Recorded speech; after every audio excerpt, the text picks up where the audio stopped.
et bienvenue sur S'instruire autrement. Aujourd'hui, j'avais envie de vous parler de l'autonomie.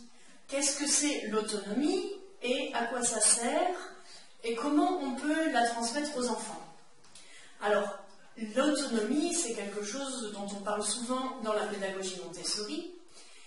C'est rendre les enfants autonomes. Et autonome, qu'est-ce que ça veut dire? Ça veut dire qu'on sait à quelle place on est, ce qu'on a à faire, comment on peut le faire, et qu'on a tous les moyens en œuvre pour y arriver tout seul. Maria Montessori disait « aide-moi à faire seul ». C'est un petit peu l'idée de cette pédagogie. Mais l'autonomie, c'est pas forcément dans les apprentissages à l'école, c'est aussi dans la vie de tous les jours. Donc c'est quelque chose qui lui est transmis par les parents dans la famille et aussi par l'instruction que vous avez choisie pour votre enfant, donc notamment dans la pédagogie Montessori. Alors, comment on peut faire pour rendre son enfant autonome? Là, il y a beaucoup de choses à faire qui peuvent être faites à la maison et qui peuvent être faites en classe. À la maison, par exemple, ça va être aménager un petit peu le mobilier pour que votre enfant puisse tout seul aller se laver les mains, sans demander toujours « est-ce que tu peux me laver les mains ?» qu'il ait besoin de le porter, qu'il ait besoin de lui ouvrir le robinet. Donc, mettre en place un marchepied et puis lui montrer comment tourner le robinet, comment se laver les mains, bien penser à fermer le robinet et mettre une petite serviette à portée de main.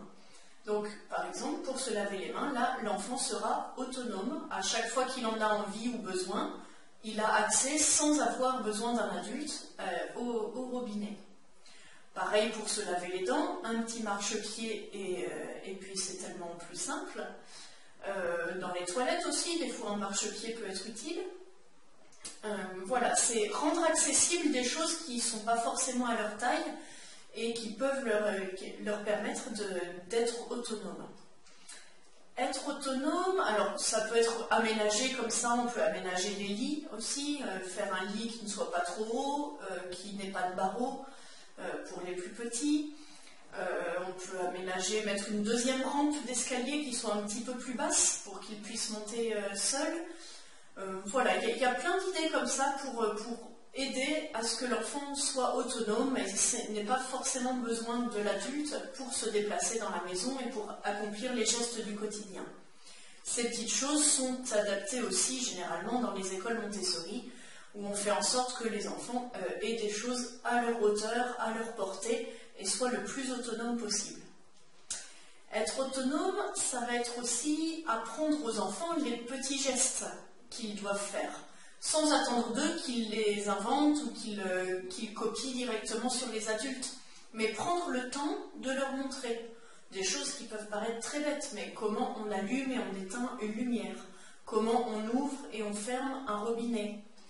Petit à petit, ça va être comment faire ses lacets. Alors bien sûr, en ce moment, tout le monde a les chaussures à scratch, mais faire ses lacets, c'est un accès à l'autonomie. Comment faire les boucles de ceinture, voilà, il y a beaucoup de matériel comme ça qui peut être présenté tout simplement par le parent. Voilà, prendre le temps avec son enfant de lui montrer ces choses-là pour qu'ensuite il devienne autonome. L'autonomie, c'est aussi fixer un cadre, parce que l'enfant, s'il ne sait pas ce qu'il doit faire, eh ben, il ne peut pas le deviner non plus. Donc c'est expliquer les règles dans la maison, fixer un cadre en disant, ben voilà, quand je te demande de venir, il faut que tu viennes. Quand on met la table, eh ben, tu peux participer en faisant ça, en faisant ça. Après manger, on débarrasse son assiette et on la met dans le lave-vaisselle.